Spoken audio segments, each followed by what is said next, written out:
تسارع الأحداث في العملية السياسية أوصلتها إلى ضفاف الخلاص من أزمات حكومة تصريف الأعمال، واليوم يشهد البلد إنجازات كبيرة كما وصفها المتابعون، بدءا من اختيار رئيس الجمهورية وصولا إلى منح الثقة للمنهاج الوزاري الخاص بحكومة السودان في جلسة الخميس الماضي، إذ يواجه الوزراء اليوم في حقيبة البرنامج الحكومي تحديات كثيرة للبدء بالمهام المناطة إليهم. البرنامج مهم جدا.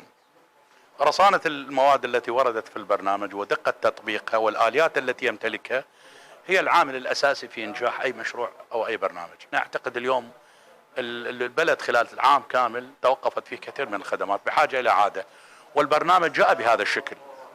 جزء من البرنامج كبير هو يلامس جراحات المواطن، فعلى السيد السوداني أن يشرع في ذلك. نعم سيواجه تحديات، ولكن أعتقد بمنظومته الحكومية قادر على تجاوز هذه التحديات.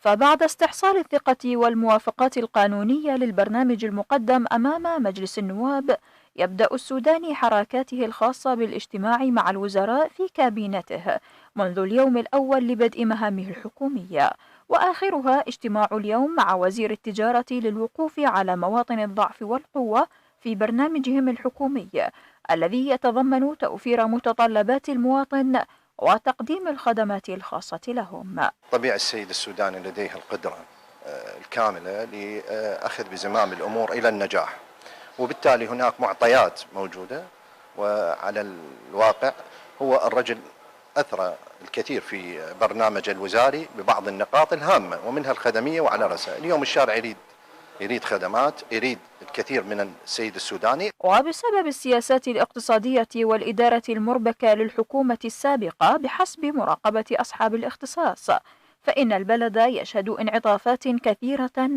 تلقى على عاتق الوزراء وبرنامجهم المقدم من قبل السوداني الذي وصف بالبرنامج الشامل لكل متطلبات المواطن وفقا للفرص المتاحة. وفق آراء المراقبين أن رصانة المنهاج الوزاري أولى الخطوات لنجاح البرنامج الحكومي الذي يسعى إلى تقديم الخدمات والارتقاء بواقع البلد.